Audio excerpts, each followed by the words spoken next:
રામ રામ સીતારામ મજામાં બધાય ને આપણે હાલો આજે મગફળીમાં દવા છાંટવાની છે એટલે પહેલાં આપણી દવા પહેલાં બધી દ્રાવણ કરીએ ડોલુમાં અને આપણી કઈ કઈ દવા લેવાય એ આપણી બતાડીએ આગળ વિડીયોમાં આપણી આ દવાની યુઝ કરવાના છે એ આપણી આ જો મગફળી બીજો રાઉન્ડ છે દવાનો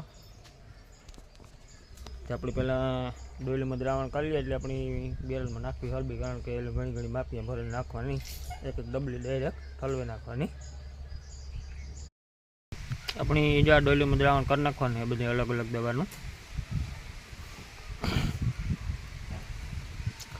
આપણી છે ઈડની દવા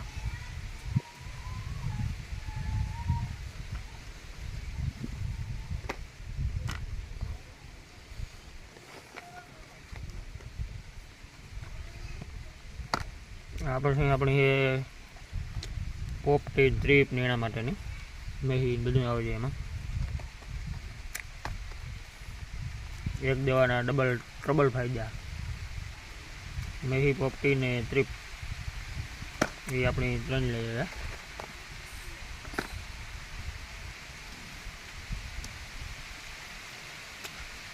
આપણે એટલે મેં જો વરસાદી થોડો ચાલુ થઈ ગયો એટલે ફરી આપણી દવાનું દ્રાવણ બનાવ્યું છે આવી રીતના ચાલુ થયું ને આજે થઈ ગયો ચાલુ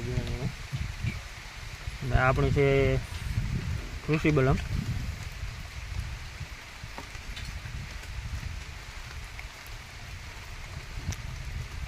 આનાથી નેરવાઈ બહુ આવે આપણી ઓલે ફેર નહોતું થતું કારણ કે ખડની દવા છાંટેલ હતી ને એટલે આપણે આ છાંટીએ તો વરે ખડમાં નેરવાઈ કપડાં જે કંઈ નીકળી ન કહેવાય એટલે આપણી નહોતું છાંટી એટલે ખરે કૃષિ બલમને આપણે હજુ ખરે જો હવેથી રેગ્યુલર ઉપયોગ કરવાનો જ છે આનો કૃષિ બલમનો ચાલો આપણી હવે દ્રાવણ બનાવી નાખીએ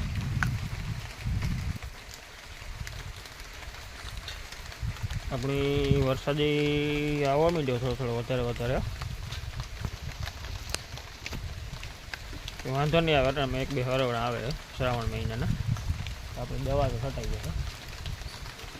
ચાલો આપણે હવે દ્રાવણ બનાવી નાખીએ અને પછી આપણી ચાલુ કરી દઈએ છાંટવાનું પંપનું ધોરણ બેરલને આપણી જો અટાણે આકોરથી દવા છાંટવાનું ચાલુ કીધું એટલા ખાતરમાંથી એક બેરલ ખાલી કીધું અટાણે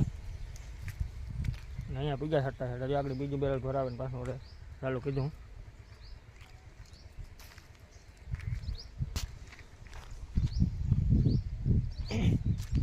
અહીંયા બીજા જો આપણે દવા આપણે આ બીજો રાઉન્ડ છે દવાનો ત્યાં સુધી થોડીક લીલેરી ઉતીને આપણે પીવડાવી છે ને એટલે આમાં જે સ્ટ્રીપનો નેટક વધારે છે એટલે હુકાણીથી પીવડાવી છે મેં જો ને આમાં થોડોક લીલું ખાતર હતું ને આપણે થોડીક વેલી મોટર ચાલુ કીધી હતી ને એમાં એટલે આમાં વધારે સ્ટ્રીપ દેખાય ઓલી પર પછી એટલી પોપટી કરતાં એ સ્ટ્રીપ હાવ માંડવીને હાવ કપડેલી આપણો તત્વનો જે રસ ને હોય ને માંડવીનો ને બધી સૂઈ જાય એટલે આ માંડવી લાલ કલર થઈ જાય આપણે બધી જો સ્ટ્રીપની બધી નાખી દીધી ઘરે દવા સ્ટ્રીપ પોપટી મેહી ઈડ રાડા ગેરુની ભેગું આપણે નેરવાઈ માટેનું કૃષિ બલમ એ વાપરીએ છીએ એ આપણે હજુ ખરે નાખી દીધું પહેલું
આપણે આ ખેતર છટાઈ જાય એટલે પછી પસોડાવાળા ખેતરમાં છાંટવાની છે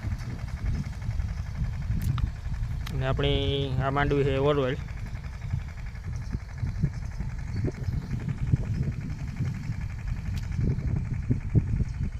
એમાં આપણી ખડની દવા છાંટી જાય એટલે આપણે રોજ રોકવાની દવા ન છાંટવી પડી. જેથી આપણી વેજ બહુ રોકાઈ ગઈ છે ને તો ઉડિયાને મારવું પડ્યું.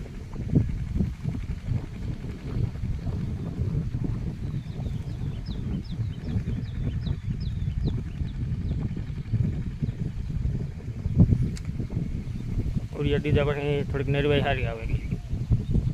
કારણ કે એની જડે જાય તત્વ જોતા હોય. પછી પાણી જળે હતું